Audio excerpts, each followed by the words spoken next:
Hey guys, it's Alex from 7th Hour Films, and today I'm going to be reviewing parts 1 through 3 of Crisis on Infinite Earths. So, as you can see, I'm all prepared. I tried to find as much stuff in the house as I could to represent everything. I've got this to represent the Flash. I've got some old bow up there to represent Arrow. I've got Supergirl, Batman for Batwoman. I've got Superman for Superman, which somewhat could count for Legends, but yeah. And also, because there's obviously a book that's propping these two comic books up.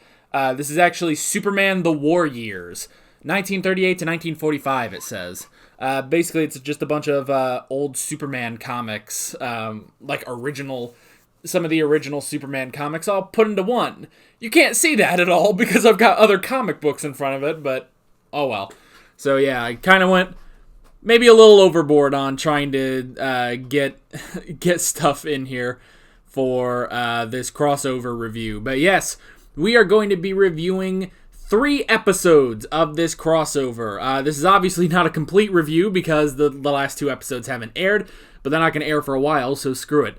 Yes.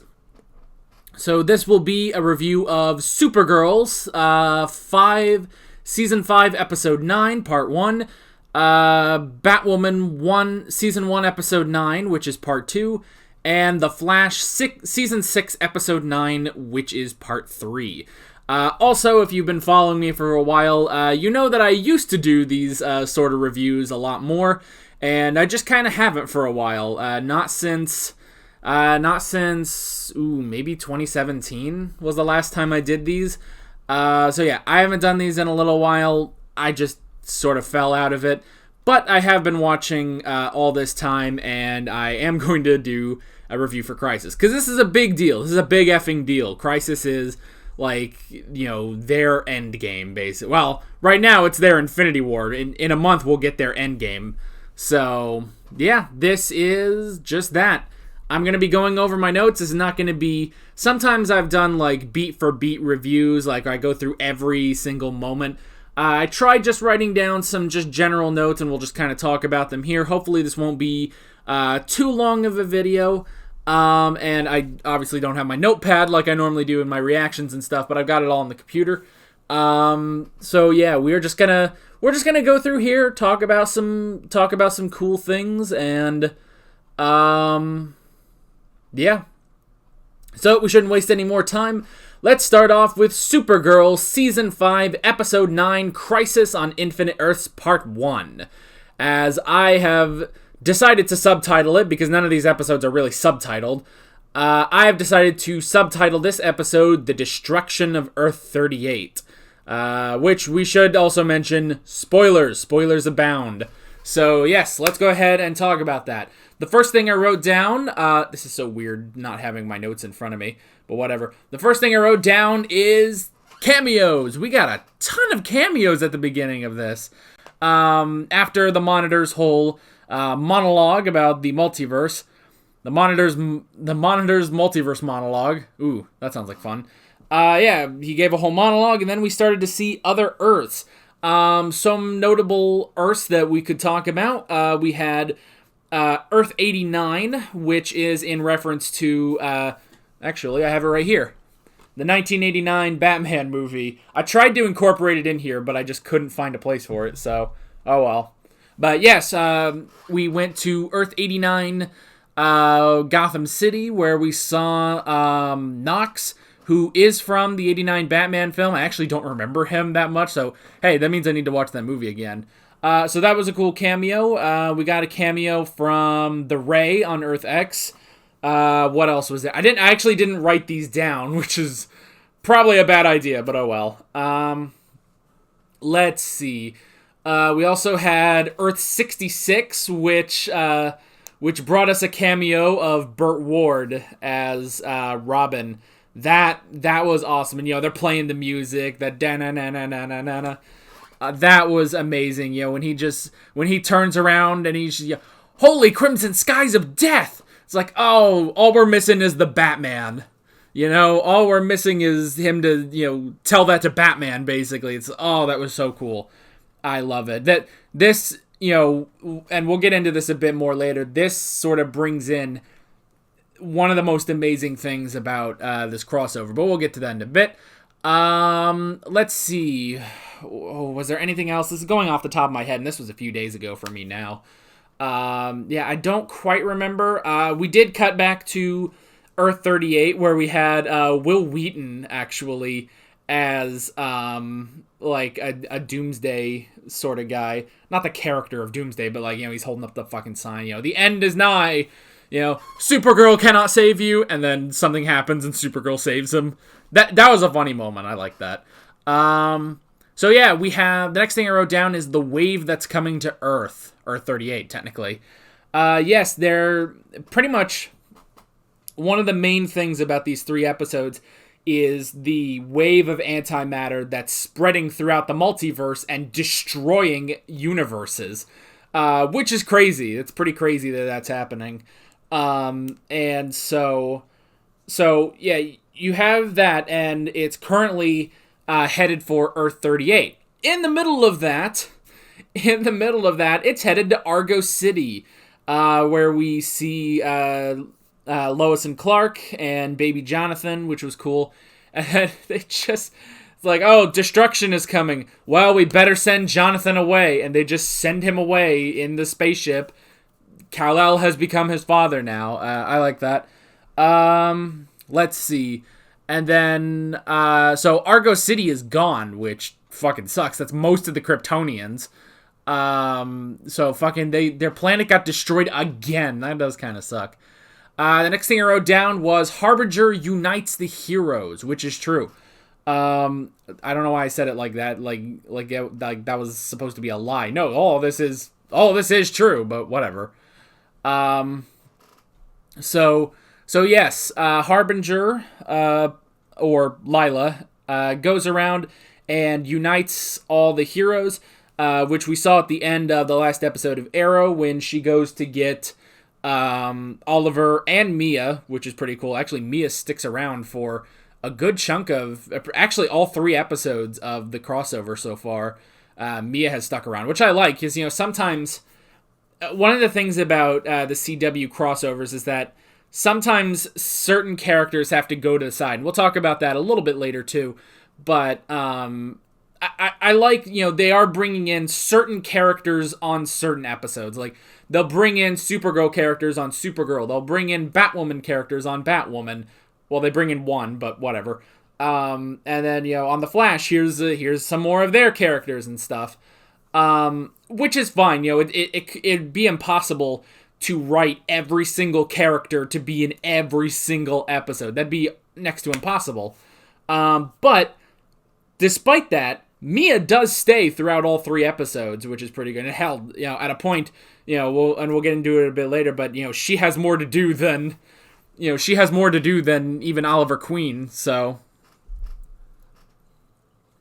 all right. So, Harbinger also goes to, Harbinger does go to Argo City, actually, and saves Lois and Clark, which is pretty cool. Which, in hindsight, they should have just held on to Jonathan then. If they had held on to Jonathan, then Harbinger just could have saved him too. Granted, Harbinger did not save Allura, which is kind of a dick move. She was standing right there. You could have brought her. But no, just Lois and Clark. So yeah, she also does go to Earth 1 in Gotham City, where we find Batwoman, which, okay, so, I haven't been doing reviews, so if I can just, let me really quickly say my thoughts real quickly so far on Batwoman. I like Kate. I think she's a great character. I think she's a lot of fun. I actually don't mind any of the characters, except for Alice. Alice I'm not really digging as a villain, and the whole plot around Alice I don't really care for. But pretty much every other character in Batwoman, I like them. They just don't have a good story around them. And now it's had its moments, don't get me wrong, it's had its moments, and definitely in the last episode, there was an incredible moment and even a heart-wrenching moment for Kate's stepsister. But we're not going to go too much into that, obviously, because we're talking about the crossover. But I just wanted to really quickly say my thoughts on that. And if you are curious as to my thoughts on all the shows, real quick, Arrow, good, except for Season 6. Season 6 can blow dicks. The Flash has been really good. Some villains have been, kind of hit or miss, but for the most part, it's really good. Supergirl has been really good. Season 4 got a little bit annoying, but until they brought in Lex Luthor, and then everything, got better because John Cryer's a fucking legend. And then Legends has been good through and through. Even though, everyone kind of gives the season 1 of Legends shit, I still think it's good. And, the fact that it just gets better from there is good.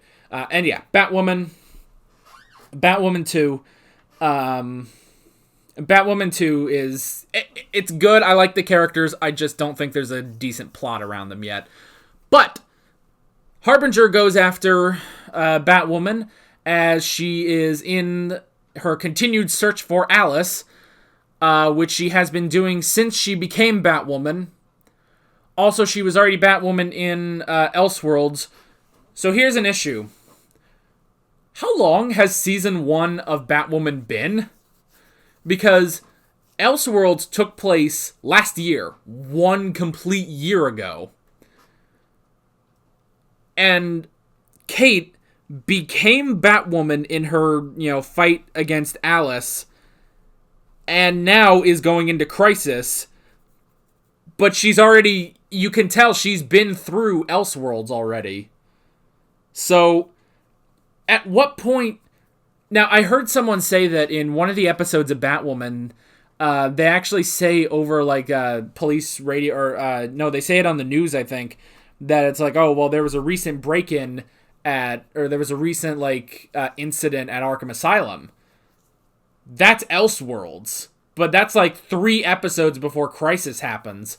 So it's like, did the last 3 episodes of Batwoman take place over the course of a year? As I spit accidentally onto my nice Jay Garrick helmet.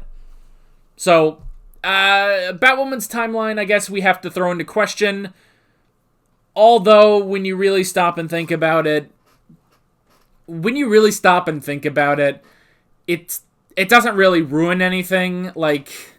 It's not too vital, honestly. With the exception of, I just want this Alice plotline to end. I want Batwoman to get a decent plotline going. Again, not that it's horrible. It's just not grabbing me, really. I'm pretty much watching the show for Kate. I like Kate, So yeah, that whole thing with Batwoman's timeline is a little wonky, but to be honest, it doesn't ruin the show. You can keep watching it, and it's not going to be a problem. So yeah.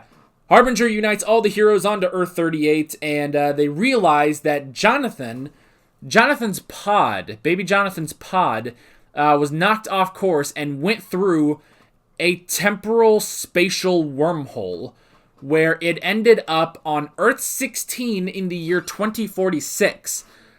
So we kind of have a bit of honestly, an unnecessary subplot, where Sarah, Lois, and Brainy go to Earth-16 to rescue Jonathan. Jonathan, who is being taken care of by Old Man Green Arrow, Old Man Oliver Queen. And it's not...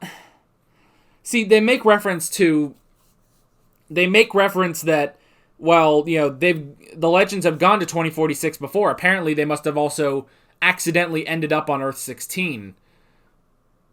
But then they go there, and they're like, oh, Oliver, we've interacted with you, right? And he's like, no, you have not. So, it's all confusing. It's all confusing, man. But whatever. So, we get a bit of a plotline about that. Brainy, by the way, the comic relief of this entire crossover, well, this episode specifically, he's not in the other episodes, but Brainy being the comic relief in a good way, he's not annoying about it, it's just his normal sort of mannerisms that are funny, when Harbinger brings in all the heroes and Batwoman just goes and punches her, it's like, that rabbit was about to talk, it just cuts to Brainy looking at Jean, and he's just like, this one speaks to rabbits. I fucking love Brainy. He is a gem on our existence. Wait, maybe that's an over-exaggeration, but I really love Brainy. I think he's a funny character. Just like, maybe one of the simplest yet funniest things is how many times he says Nia Null on Supergirl. God, is that hilarious. And I don't know why. I just, like, maybe it's every time he gets louder and more intense. Like, every time he calls her, he just keeps getting, like, more and more loud as he says her name. It's so fucking funny. So yeah, I like that he does sort of keep his funny moments throughout this one. So let's see. So they go to Earth 16, there's all that. Meanwhile, we need to evacuate Earth 38. We have the tower, which is pretty cool, to sort of hold off the antimatter wave for a little bit, but we need to start an evacuation off of Earth 38, and the best way to do that is to have Lena Luthor build a giant portal, everyone get into a bunch of spaceships, and then we're all headed to Earth 1, basically. Because they did say that Earth 1 will be the last Earth affected by the antimatter wave. So Danvers, and I call her Danvers because, her name is Alex, my name is Alex, it gets weird, so I just call her Danvers. So Danvers goes over to Lena and is like, hey, I know we just had some rough shit, but will you please help? And Lena is just like, fucking, of course I will. Why would I not help the fucking planet? Why would I not help you? I'm the good guy. I'm the one who wins. Except when she doesn't. But she does say, even though, I'm helping you guys and stuff, this doesn't change anything between us, we are still enemies and stuff like that. So basically she has turned into Renee in season 6 of Arrow. Lena is just one step away from just saying, this doesn't change anything, Haas. And God, that's also funny. It's a little annoying that, we kind of got to bring in that baggage into here, but I don't know. And that's the problem, is that delves into Lena's whole plot line in season 5 of Supergirl, which I'm not a fan of. I don't really care for it. Which is a shame, I love Lena. I love Katie McGrath. She's amazing. But god damn it, give her something fun to do. I hate this fucking plot line. Whatever. all the heroes go to protect the tower, which is pretty cool. Ray actually,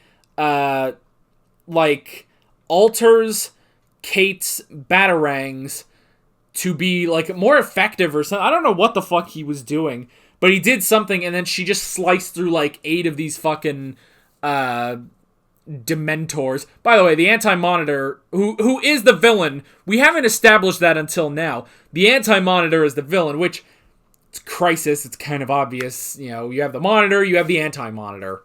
Anti! Can the show fucking say that? I'm so fucking... They're always like, oh, the Anti-Monitor. The Anti-Monitor is a stupid name, Say the Anti-Monitor. It sounds so much cooler.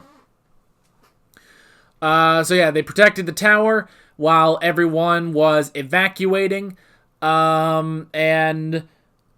were holding out to, save the evacuation. Then Monitor shows up and is like, the battle is lost, we gotta fight another day. And he starts zapping fuckers left and right.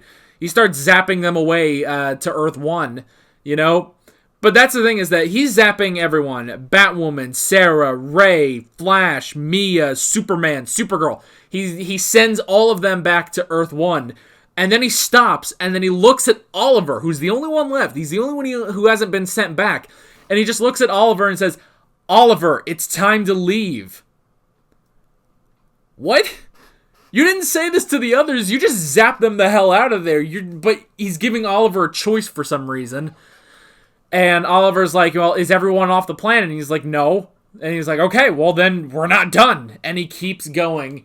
And he actually does run out of arrows.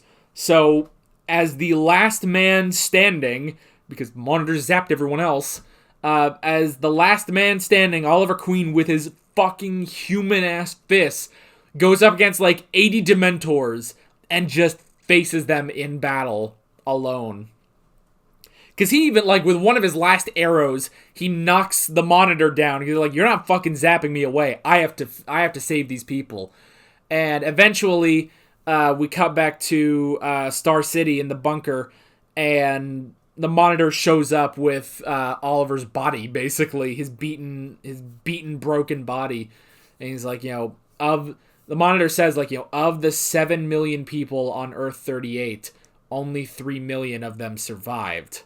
However, of those 3 million that survived, 1 million of them survived because of Oliver Queen's sacrifice. And so we get the death of Oliver Queen. Oh, shit. So we've been building up to this on Arrow, but goddamn, that was fucking fast. Oh, man. Okay, so yeah, Oliver Queen is dead.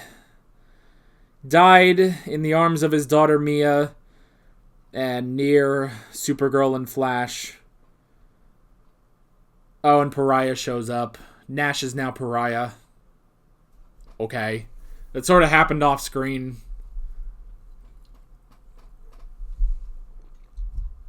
Oh, man.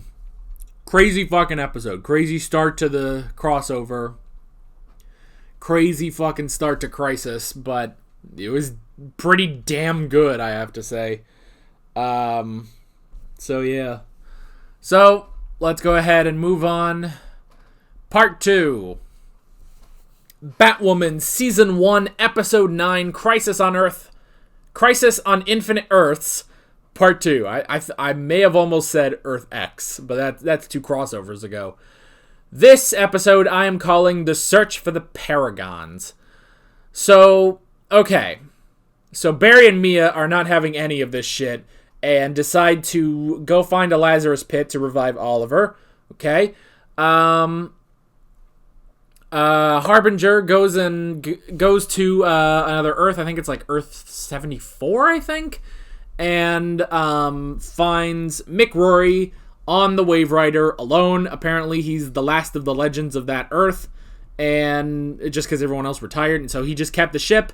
And the AI is Leonard Snart. Good. So we have to find the Paragons. Seven warriors basically that united could defeat the Anti-Monitor. So we already have 2, at least. We already have 2 of our Paragons. The Paragon of Hope, which is Kara Zor-El, Supergirl. That makes a whole lot of sense. And the Paragon of Destiny, Sarah Lance, is the Paragon of Destiny. That also makes sense. She has wielded the Spear of Destiny. So, makes sense that she would be that. All right. Kate and Kara are sent to look for the Paragon of Courage.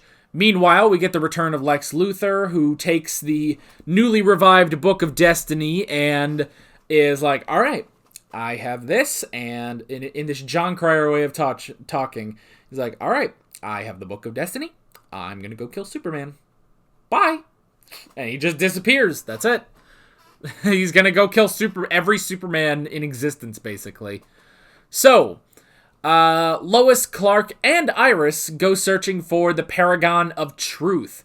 This is where, well, first off, we end up in one of the other Earths. I think it was in the 70s again. I don't remember. Earth 70-something. And they look up and they see that Superman is dead. The Superman of that Earth is dead, and they recreate the death of Superman imagery, and it's like, well, Lex killed that one, let's go find another. So they all head over to Smallville, and this is where we get a cameo of Tom Welling as Clark Kent. I really did enjoy this, even though I've never seen Smallville. I want to. I've thought about reacting to it, but there's like over 200 episodes. There's like 217 episodes or something. So, it would definitely take me a while, but I don't know. Maybe if you guys like that, like the idea, maybe I could. So they go to Smallville, meet Tom Welling, which is pretty cool. And then they get Lex Luthor shows up and gets rid of them, and then he looks at Clark and is like, "Well, because of the Book of Destiny, I know that on this Earth, Clark Kent is Superman." Which makes no sense. Clark Kent shouldn't be Superman. Clark Kent is a fucking moron, basically. It's basically the gist of what he says. But he's like, oh, well, kryptonite. And the fucking Tom Welling Clark looks at the kryptonite, and he picks it up, and then he just chucks it away. And he's like, yeah, that would affect me, but I got rid of my powers. And his fucking voice is amazing. I got rid of my powers a long time ago. And it's revealed that he did that so that he could have a family. Ironic because there are technically two other Supermen that we know of, and we'll talk about the other one later. But our Superman on Earth 38, he didn't give up his powers to do that. That's it's interesting that he would do that. But at the same time, it's not just that he got rid of his powers to have a family. I think it's most likely more that, he got rid of his powers in order to all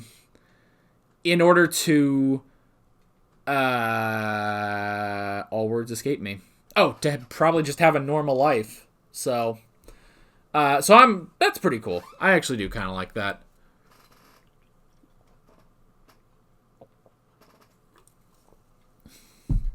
So yeah, that's kind of a nice little epilogue for Smallville.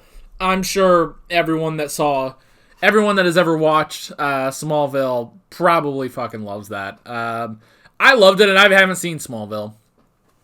But our trio of truth goes to the Daily Planet on another fucking Earth. I think it's in the 70s again. I don't remember where the fuck these Earths are. But they go to another Earth where they run into another Clark Kent, played by Brandon Routh.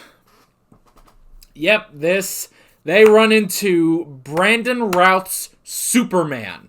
And this is just straight up Christopher Reeve's Superman. Like, straight up. Because Brandon Routh played Superman in Superman Returns, which is a sequel to the 4 Superman movies. The 4 Christopher Reeve Superman movies. So they brought in Christopher Reeve's Superman in canon. And this is just straight up, like, no, there's none wacky about it. This is straight up Christopher Reeve's Superman in the Arrowverse. It's canon. Hell, it's all canon. 66 Batman, canon. This, canon.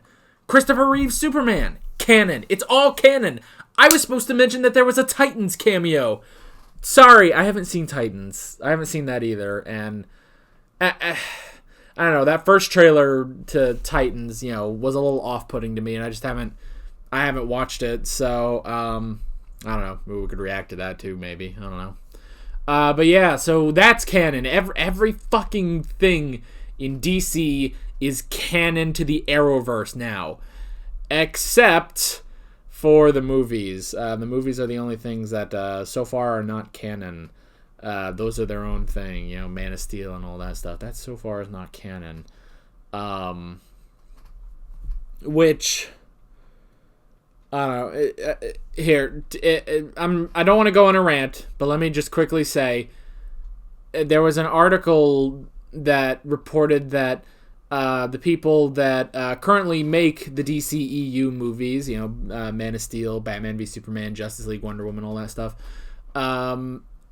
the executives at WB that make those movies said that they don't know how to do Superman for a modern audience.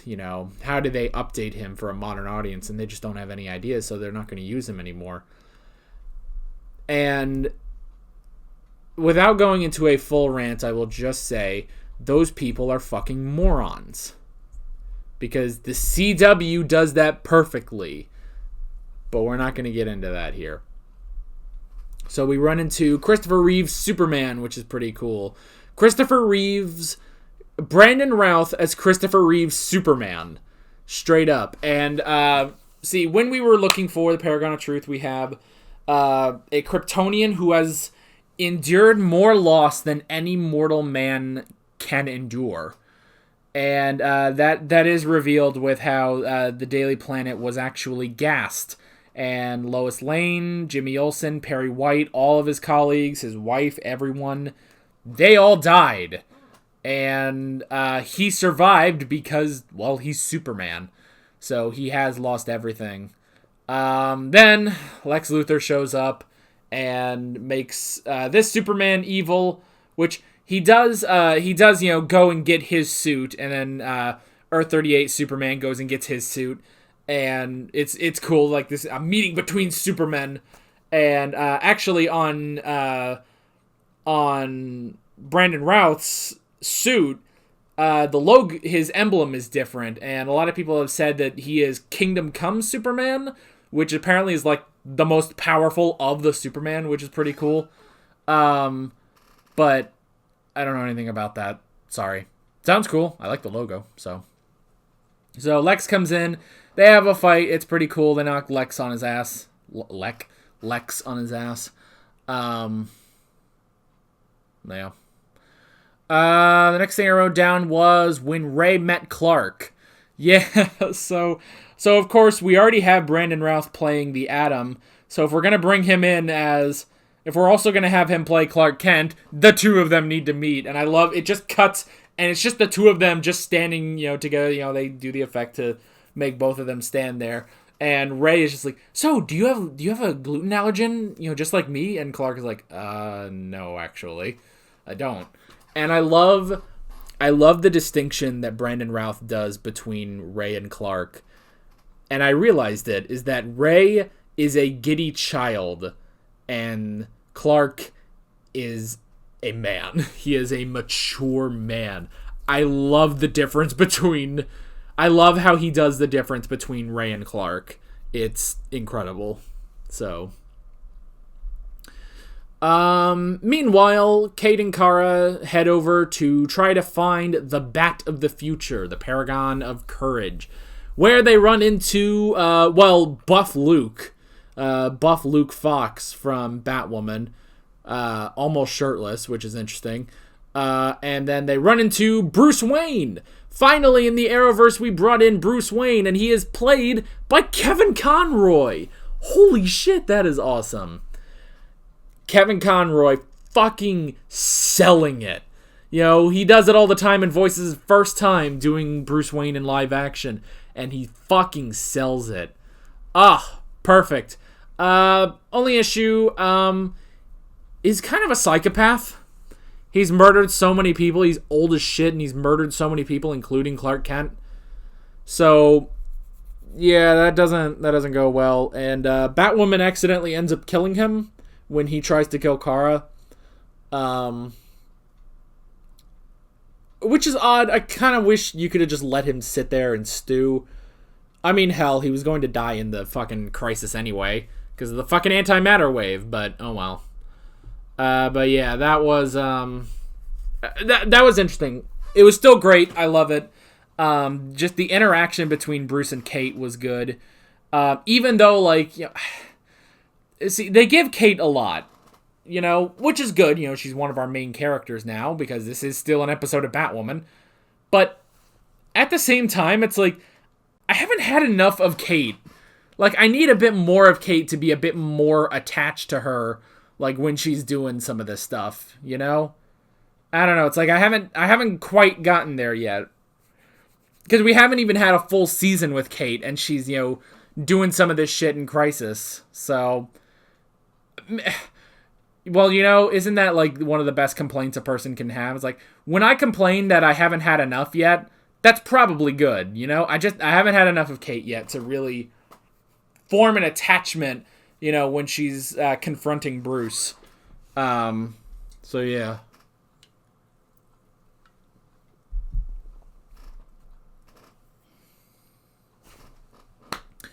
We got the revival of Oliver Queen. They go get Constantine, go to an Earth. I think it's Earth I think it's like Earth 18, and they find a Lazarus pit. Jonah Hex shows up for a cameo. That's cool. Oliver's back. They need to get his soul, though. And also, Ray has been working on a Paragon detector, and they find the true Paragon of Courage. Not Bruce Wayne, but instead Kate Kane. Kate is the Paragon of Courage. Okay, we can work with this.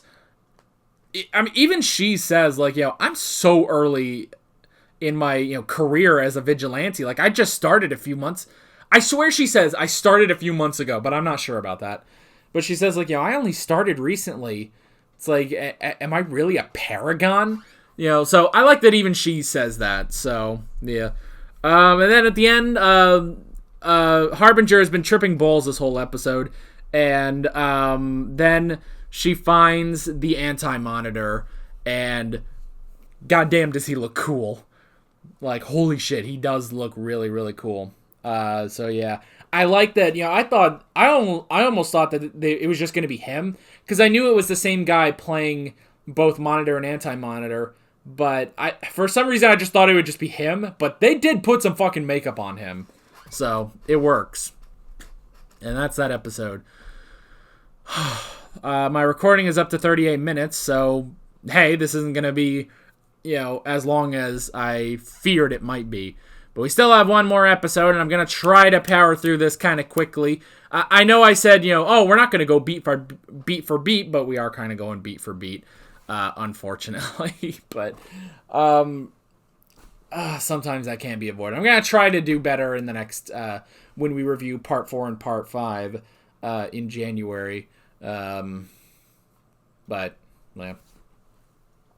All right, time for The Flash, Season 6, Episode 9, Crisis on Infinite Earths Part 3, which I have decided to dub The End of the Multiverse. I wonder what happens in this episode.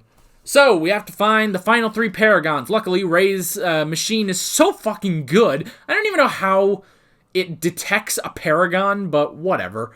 But we have 3 more: love, honor, and humanity. The Paragon. So, first off, recap of our first 4 Paragons: Hope, Supergirl, Destiny, Sarah Lance, Courage, Kate Kane, Truth, Christopher Reeve, Brandon Routh as Christopher Reeve Superman, and now we have the final 3: Love, the Paragon of Love, which is Barry Allen, the Flash, our Flash. That makes too much sense. We have the Paragon of Honor, John Jones, the Martian Manhunter. That also makes a whole lot of sense. And finally, the Paragon of Humanity, who is Ryan Choi. Who? Even they say that. Who? Now, I have learned a little bit about Ryan Choi, like who he actually is in like the comics and stuff. But, yeah, who? They're just kind of introducing a new guy, which at the same time, it's like, well, I can get down for that. Let's introduce a new guy. Fuck it. So yeah, we have the final 3 Paragons, and let's see. Hold on, catch my breath. This is the 3rd video I've recorded today, and obviously I'm talking out my ass over here. So.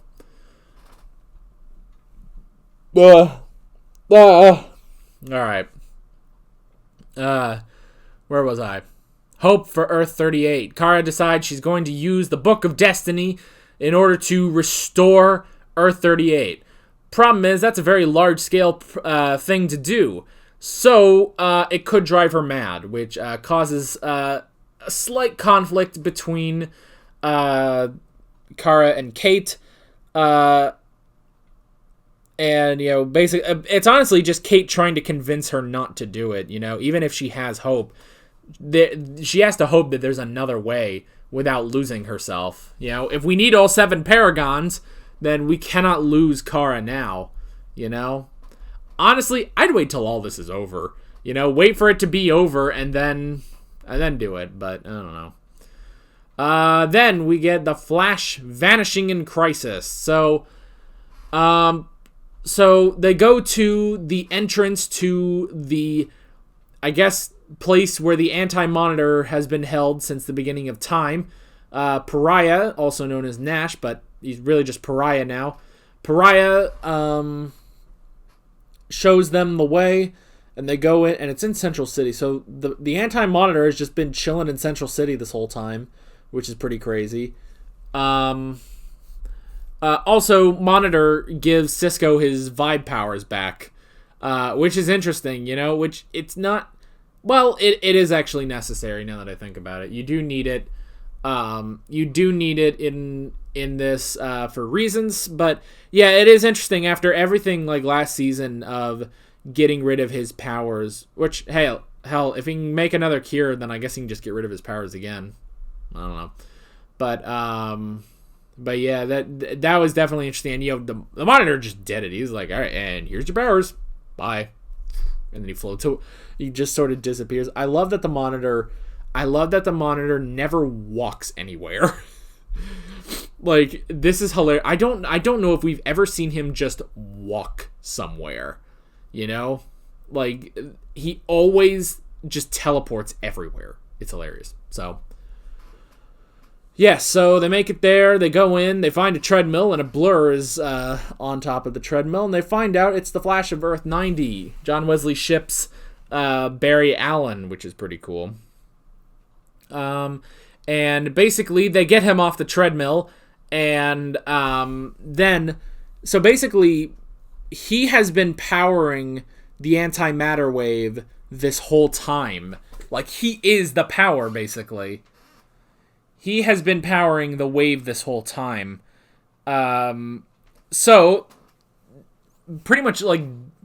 Well, okay, they do stop the wave. They get him off of there and stop the wave. Problem is, the machine's going to explode and, well, destroy the rest of the multiverse anyway. So, they need to do something.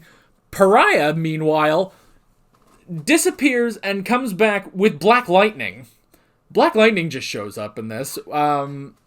As quick thoughts on Black Lightning, I did do 2 reviews in Season 1. They're still on the channel. I did reviews of the premiere and the finale of Season 1. And overall, I did enjoy it, and I liked the characters. Season 2, things got a little iffy. Kind of the same issue with Batwoman, although to a less degree, is that I like the characters. I like Jefferson Pierce, but the plot was just going nowhere. I did not like the plot of Black Lightning Season 2. From what I hear, it actually has gotten a lot better, and from what I've seen, it's a lot cooler, actually. It does look a lot more interesting. So maybe I'll go back and watch that, but we do hear from Pariah that Black Lightning's Earth has been destroyed, including, all of his family and Gambi, his wife, his daughters, and Gambi.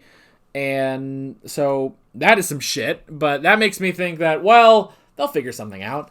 Well, we're going to have to figure something out then to get all these characters back, because we're not just going to end Black Lightning like this in the middle of a season, so yeah, so Jefferson comes in, just sort of out of nowhere, honestly, and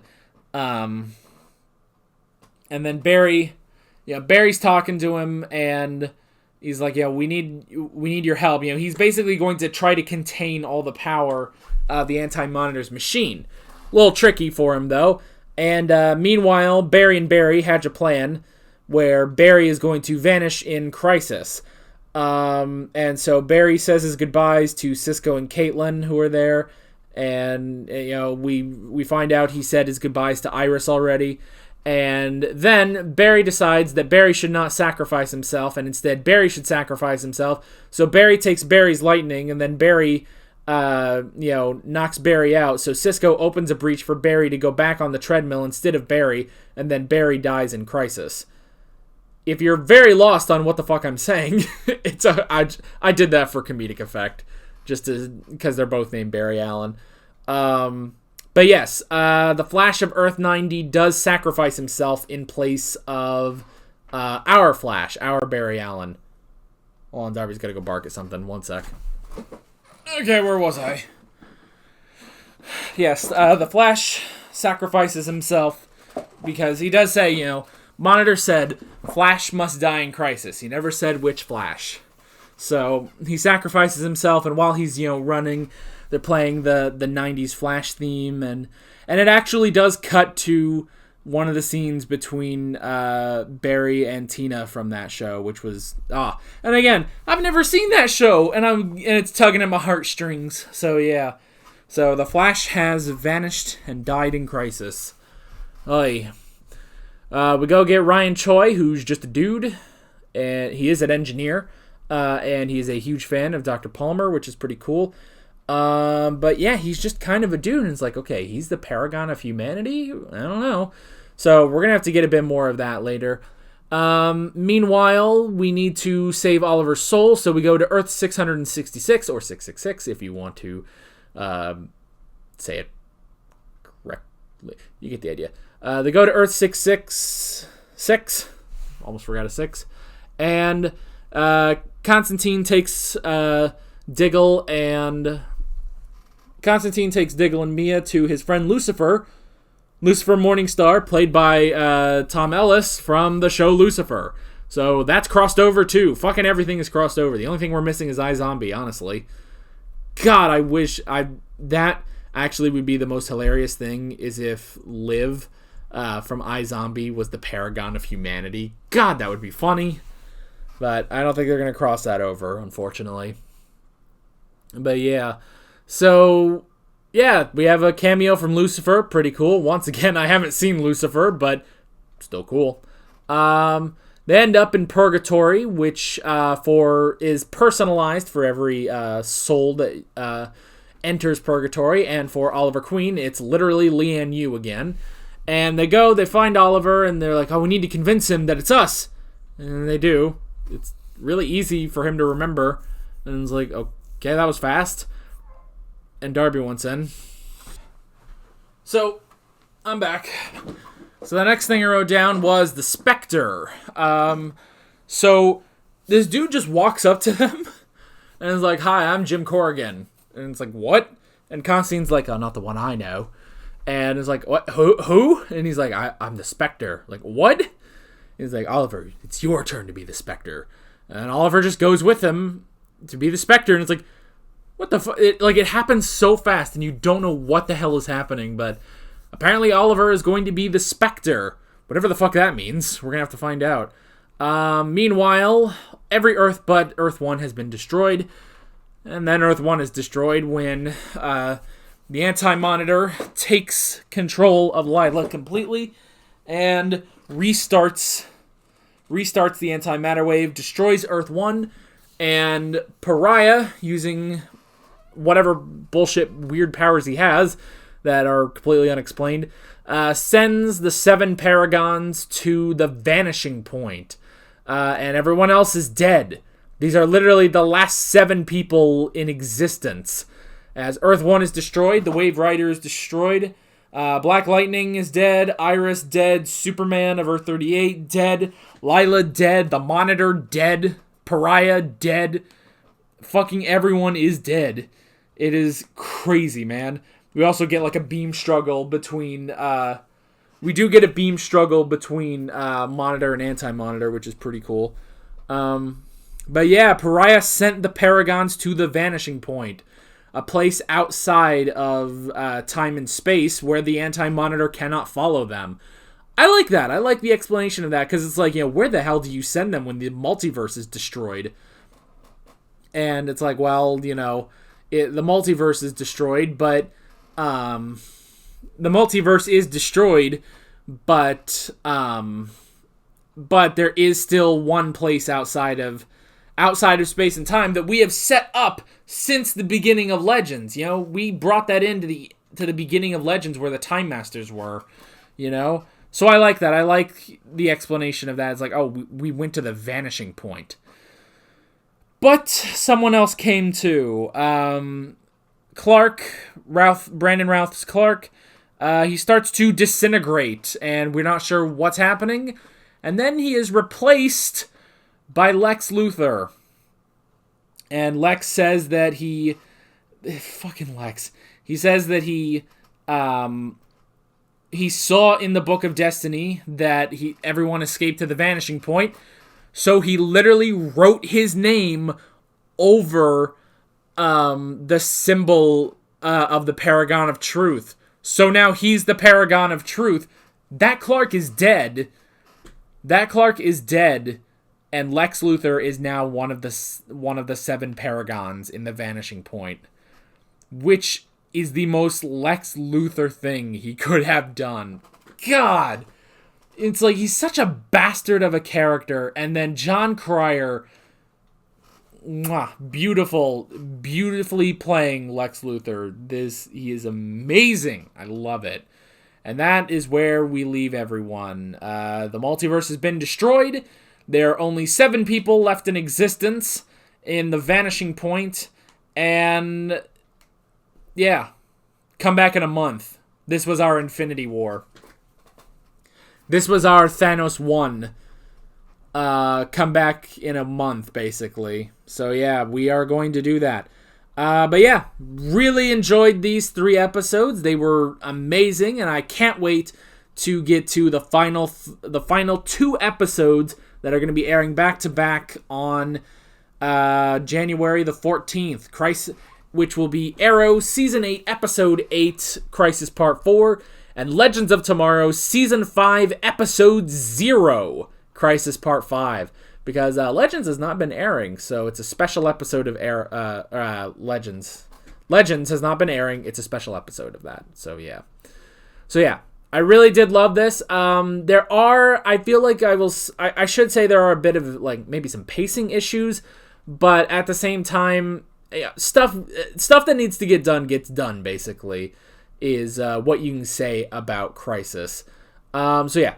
I have really enjoyed this. I'm very curious as to where we're going to go. Hopefully the next when we come back for the next review, I will talk a lot less and we won't go such beat for beat. Although this wasn't as beat for beat as I used to. So yeah. But yeah, that is pretty much that.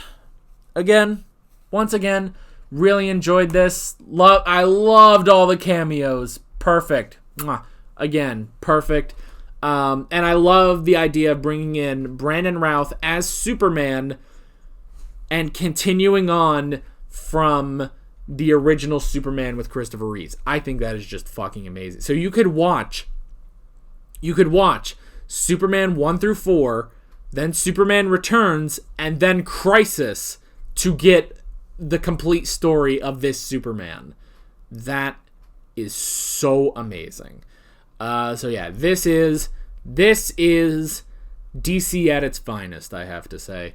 I love this to death, and it makes me wish that the movies would, well, at least in terms of Superman, get their act together, because they are getting their act together. Wonder Woman, great. Aquaman, great. Shazam, great. I haven't seen Joker, but apparently that's great. But yeah, everything here is great because this is all of DC crossed over into one, and it is spectacular. They went above and beyond on this, and I am really enjoying it.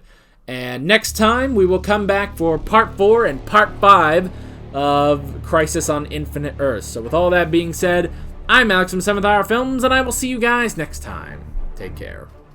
Alright guys, thanks for watching this video. If you want to watch more of my Arrowverse videos, they're a little old, but you can click on the playlist, you can subscribe if you haven't done that already, and be sure you hit that notification bell. You can support me on Patreon and follow me on social media, links below in the description. See you guys later.